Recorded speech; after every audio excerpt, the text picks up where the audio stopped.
Hello, friends and viewers! Welcome back! Another game of Heroes of the Storm. A quick match game. On the left, on my team, Abathur. That's who I'm playing.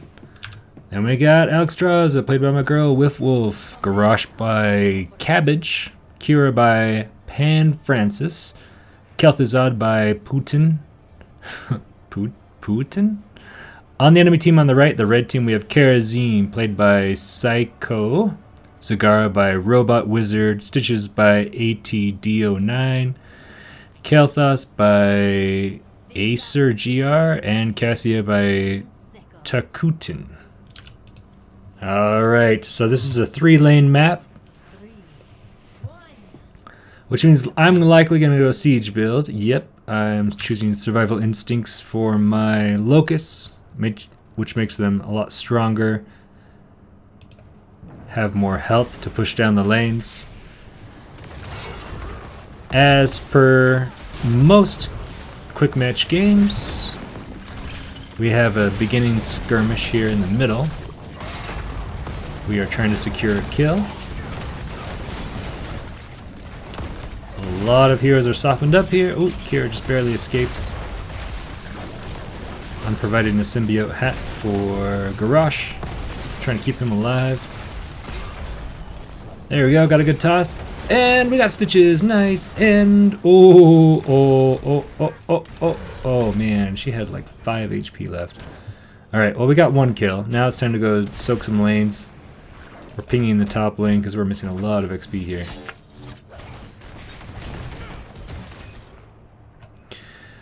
Alright, so the way this map works is there is an objective in the middle lane right here. Always starts in the middle lane. It is a set pattern. Hold that thought for a second. I'm just kind of checking out how Garrosh is doing down here. After the middle lane, it goes to the top lane for the second objective, and then to the third, and then it rotates through that. So, this is going to activate here in a few seconds. And once it does, you want to maintain control of this rectangle here. You want to make sure that you are on it, anyone on your team is on it, and that the other enemy team members are not on it. Whoever stands on this the longest will take control of the protector. This Garrosh is doing fantastic with his tosses. Good job, Cabbage. Loving it. Zagara's doing a lot of damage here. There are these creeps here, Zerg creeps. And that allows her to see wherever these are laid down on the ground. So me as Abathur, it's probably my duty to start laying some mines around these to try to take them out. Not only do they see the map, which gives them a good advantage of seeing where the enemy heroes are, but I think it gives Zagara like a defensive boost as well. So we want to destroy those. Now that it's destroyed, the enemy team cannot see where that is. Whoa, almost got hooked there. If at any time you can see where an enemy hero is, it gives you a huge advantage. So I lay a mine right here to destroy this mine. Oh, the Stitches destroys my mine first. Whoa.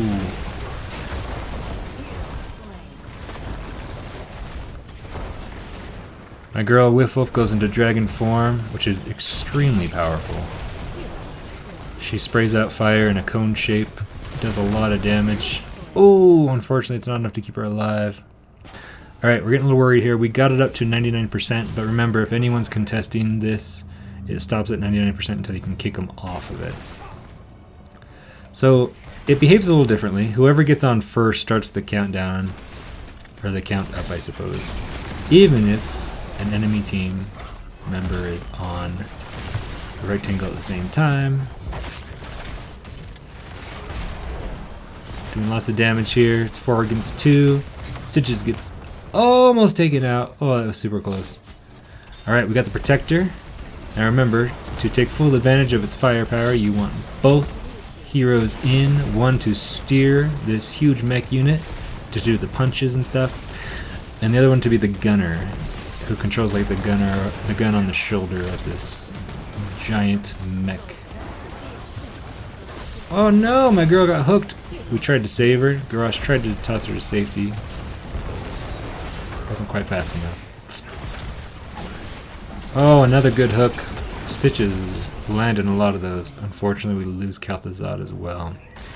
Alright, well, we took out the wall, and we did half damage to their first fort on the mid lane. But since we lost a lot of heroes, they're able to push back right now uncontested for a second.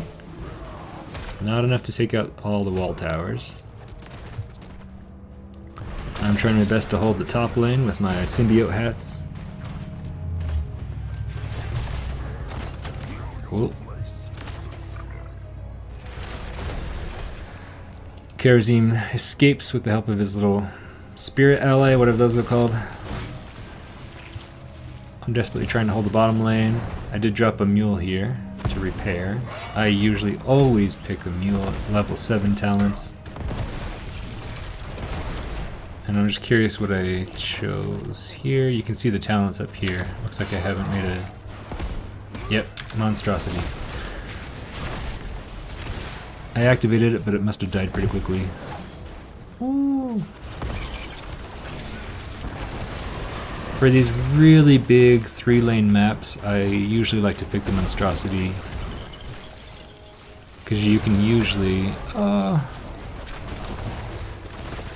you can usually have the monstrosity pushing down a lane uncontested and gathering lots of experience, and pushing the lane further down to get more map control. Oh, another good hook.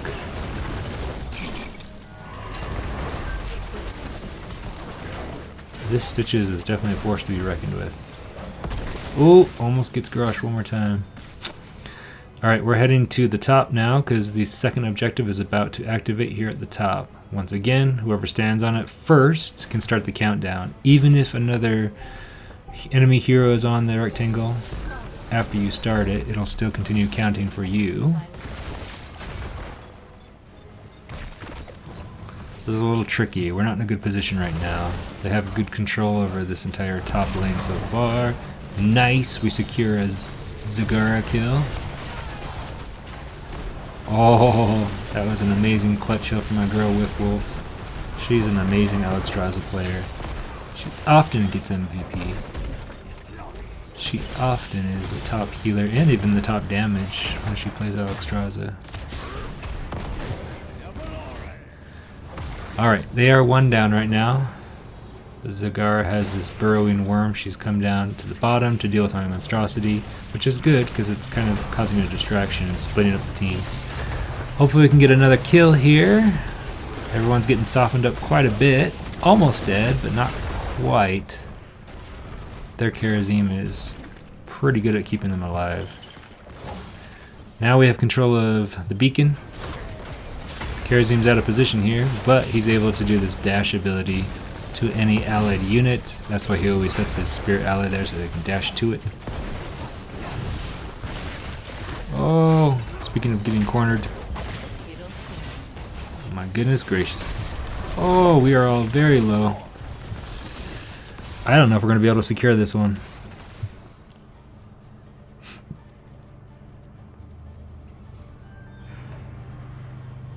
Alright, Stitches looks like he's going to head back to get some more mana.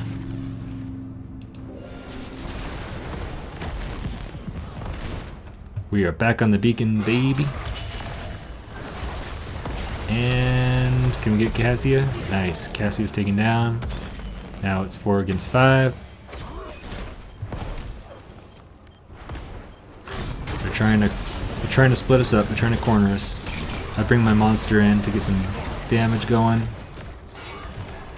This monster, a lot of people underestimate, does a ton of damage. Especially the longer it's alive, the more minions it kills. That gives it a boost in damage and health. So it can become quite a force to be reckoned with. Oh, Zagara took out our bottom fort. Alright, well we got the Protector for the second objective. And remember, with each subsequent securing of the objective, this Protector gets more and more powerful as the game goes on. More damage, and I think more life as well. Ooh, but they focus all of their firepower on that. Take it out before we can secure taking out the fort. I come down here drop a huge swarm of locusts, and then I skedaddle out of there. Oh! Did you see that? That was so close. Stitches almost hooked me. Alright, but I drop a bunch of locusts. They have to deal with those. Now I come down to the bottom. Usually people hide over here as Abathur, and that's usually the first place where enemy heroes check, here in this smoky area. I like to hide right here, because then the locusts go up this ramp, get a little speed boost.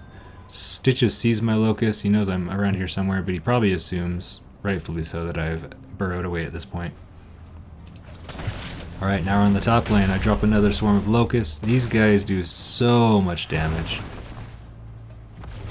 especially here at level 16. And they are hard to kill. Like, you have to keep moving as a hero. If you just stand still and attack these locusts, you will be likely killed. I come down here. Basically, I'm forcing Zagara to react to my every move. I keep burrowing bottom lane, dropping a bunch of locusts, then going back to the top lane. And she can keep up with me because she has these Nidus worms.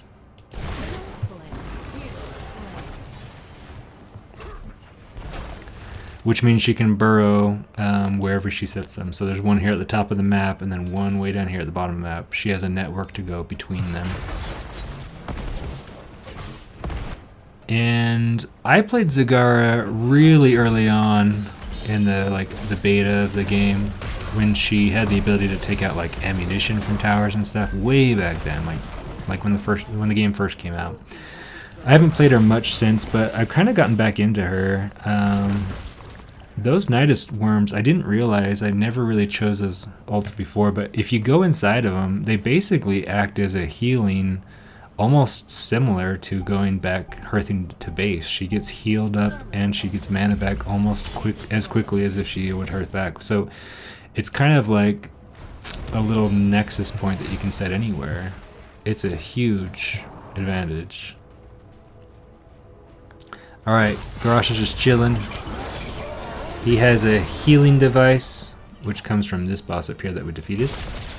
So when we're getting a little nervous, he's going to likely drop that, and it kind of creates this circle of influence for you to get healed up. And we'll see if he drops it soon. More than anything, he's just trying to keep them all distracted. Oh, he drops it right there. See this blue circle? It's healing him up. It's keeping him alive for a bit, but it's not enough to heal him quick enough to sustain all of the damage from like all 5 of the enemy heroes, but it is enough to distract so that we can get the 3rd protector. So this is 3 for 3 for us. We're already taking a lot of damage right now though, so it's probably time to skedaddle back. Now remember, once that gets destroyed, you're very vulnerable, so if you can see that your protector is about to get destroyed, it's probably a good idea to step back a little bit so you can escape if needed. Alright, I dropped my monster on the middle lane, trying to secure more of this control of the map. I let myself be seen because I go right next to their enemy minions, which forces the enemy team to come kind of deal with me. Sometimes I like to let myself be seen purposefully, so that the enemy team can try to hunt me down. Nice. That Nidus worm is gone. Stitches is kind of waiting for me. I go to the top lane. I drop a mine right on that creep, take it out, and I drop a nest right here. Now that we have level 20s, I usually pick nest for these big maps. So that lets... Oh. Yeah, she can drop creeps anywhere now. That was her level 20. Those nests will every 15 seconds drop out a locust, and if you ignore those and don't deal with them, then they can eventually take down entire walls and forts sometimes. So it also makes the enemy team think that I'm hiding over there, so it's a great way to distract. We're gonna focus this fort if we can.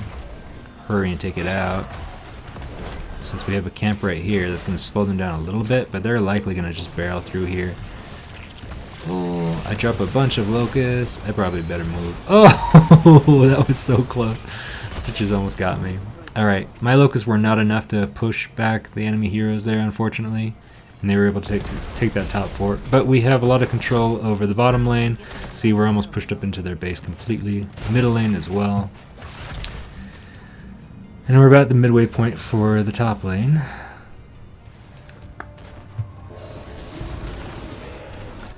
Alright, we are on the fourth objective. We have cycled back to the middle lane for the fourth objective. It's about to pop here in a few seconds. And we are starting on it, which means if we can activate... Yep, got it activated. So now we're going to start counting up to 100%. Even if they step on it, it's not going to pause it unless all of us are off of it. So we're going to try to keep it alive. While they are fighting over this, I'm trying to keep a distraction over here. I kind of want to draw someone over here. Maybe Zagara? Oh no! My girl, the dragon Whiffwolf, died. This Kalthos is amazing though. He's doing a great job. Nice. Kira. Oh, just some damage, but not enough to quite take him out. I'm still putting pressure over here. Now remember, a lot of people assume I'm over here. They're going to assume that. This is like a smoky area, so they have to actually walk into it to see any vision of that. Or Zagara can put a creep tumor there. Anyway, I like to stay back just a little bit, because that's usually the first place where enemies will check. You don't want to be caught off guard. Ooh, no! Alright, Kira and Stitches are battling it out.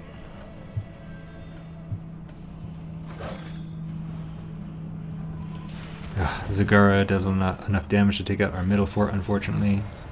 She puts a Nidus network here on the middle lane, tries to come deal with my monster. She's doing a great job of pushing me back. Every time I try to just snipe a kill with these forts, with my Locust, she's really quick to react. She's doing a great job of holding me back.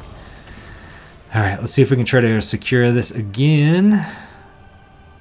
Now remember, right when it's about to hit 100%, you want someone on this rectangle, absolutely.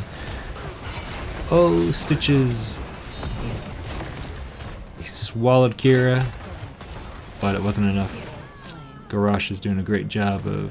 Oh, Kirazim came looking for me. I was able to lay a bunch of locusts and quickly slither out of there. No, wait. No, I wasn't. He got me. I didn't realize that. Touche. Alright. Either way, it was enough of distractions. Probably worth it so that we can secure this protector. We're going to take out this fort real quick. And remember, this is the fourth protector, so he's even more powerful. And now we could probably take this out. They have 2 down. Oh, now 3 down. Well, one just respawned and another one's just about to respawn right here. But I think we have enough firepower to take this out, especially since I've laid a nest and they came right over here. Dropped a bunch of locusts. Thanks for watching, guys. Let's check out the talents that were chosen. Feel free to pause the video if you want to check these out. Here are the stats. And MVP goes to Putin, who was playing Kalthazad. Absolutely well-deserved. Thanks for watching, guys. Take care of yourselves and your loved ones. Join me in the next video of the playlist. Bye!